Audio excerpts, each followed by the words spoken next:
जय श्री राम, जय महाराज जी की। स्वागत है आपका अपने चैनल जय गुरुदेव पर। हमने अभी तक कई वीडियो में महाराज जी की अनेकों लीलाएं सुनी, जिसमें महाराज जी सगुण रूप में या निराकार रूप में आकर अपने भक्त की सहायता करते, दया कृपा करते। आज के अंक में भी एक ऐसी ही महाराज जी की लीला, जिसमें महाराज जी अपने निराकार रूप में अपने भक्त के ऊपर दया कर अपने भक्त की आर्त पुकार सुन उसकी परेशानी को दूर कर दिया। आगे बढ़ने से पहले यदि आप हमारे चैनल पर नए हैं तो सब्सक्राइब कीजिएगा चैनल को और बेल आइकन जरूर दबाइएगा, जिससे आपको ऐसी ही और भी लीलाएं और अन्य भी चीज़ें सुनने को मिलती रहें। चलिए सुनते हैं आज की हमारे प्रभु की लीला। एक महाराज जी की अमेरिकन भक्त थी, जिनका नाम था एनी डिज़न।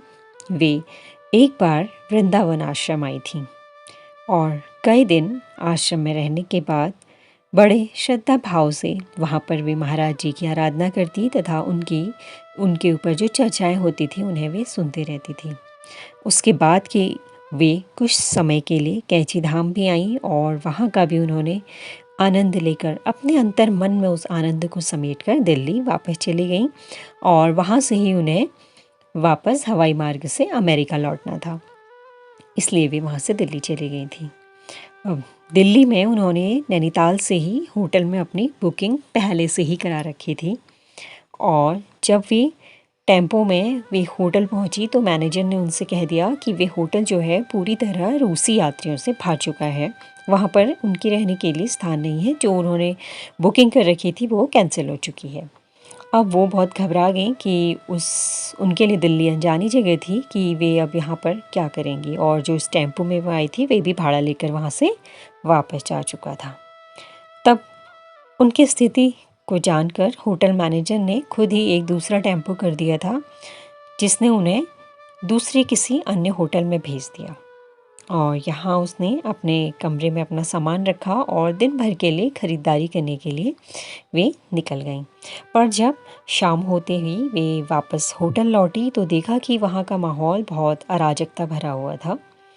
यह सोचकर कि चलो कोई नहीं, अभी उनकी उड़ान में अमेरिका के लिए सिर्फ 2 ही दिन बचे हैं, यहाँ पे 2 रातें ही काटनी हैं। उन्होंने कहा जैसे तैसे वे कर लेंगी। अपने कमरे में वे चली गईं। इस बीच उन्हें कुछ लोगों द्वारा असभ्यता का भी सामना करना पड़ा था। यह सब देख जानकर वह और भी ज़्यादा घबरा गई थीं। उन्होंने सोचा कि इन सब से बचने के लिए वे क्या करें कि कमरे में लाइट जली छोड़कर सोने की कोशिश करती हैं। पर बाहर का इतना शोरगुल था और वे जो असभ्यतापूर्ण व्यवहार था उसे याद कर वे और ज़्यादा परेशान होने लगी। उनका मन बहुत ज़्यादा व्याकुल होने लगा कि वे कैसे 2 दिन यहाँ पे रहेंगे और अपनी रक्षा करेंगे एक अनजान जगह पे, और कुछ मानसिक तनाव के रहते उन्हें नींद नहीं आ पा रही थी।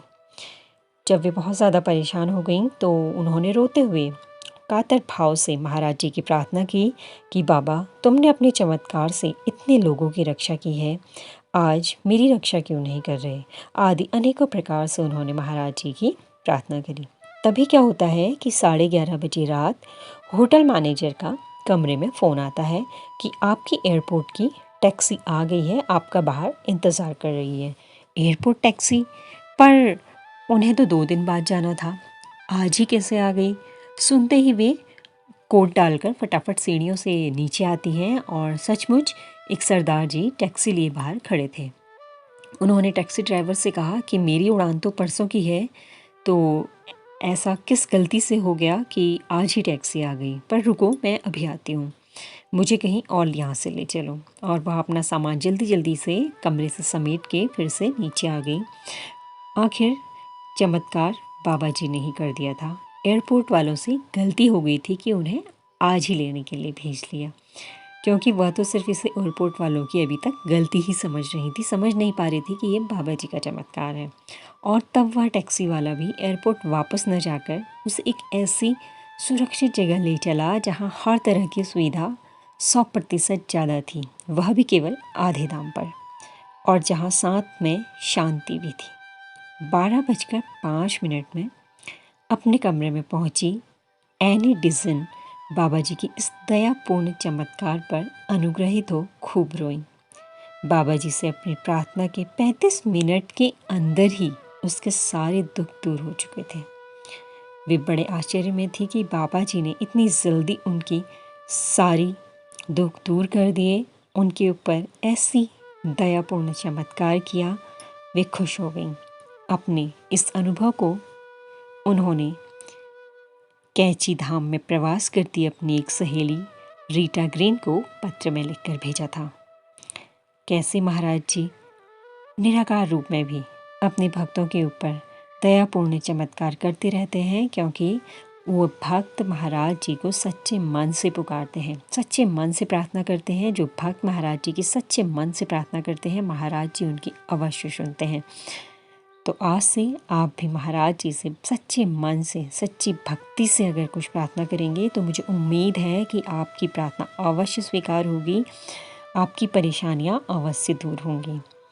आज के अंक में इतना ही। मिलते हैं अगले अंक में एक नए वीडियो के साथ। जय श्री राम, जय महाराज जी की।